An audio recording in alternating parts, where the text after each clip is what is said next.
langkah. Dalam melangkah itu ada yang dinamakan jatuh langkah. Yang jatuh langkah tadi itu ada namanya nan ampe garak gari pandang pitunggua.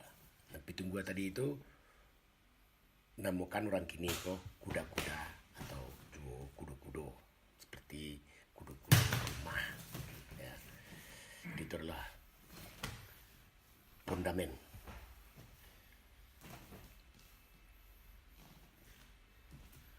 Setelah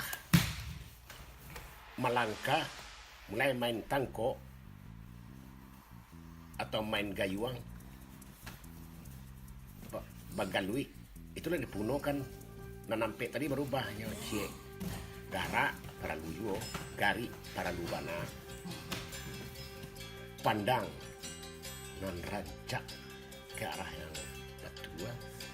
Setelah itu tunggu tadi kayu kutiko. Di dalam kutiko tadi itulah mangkonyo kita itu membutuhkan arah yang benar. Itu dipadunya jo pandang tadi ya.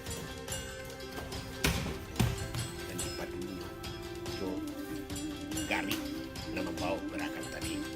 Setelah itu dari namakan orang nanti itu insting namakan garak. Di garak kolah bukan guru orang kota indah.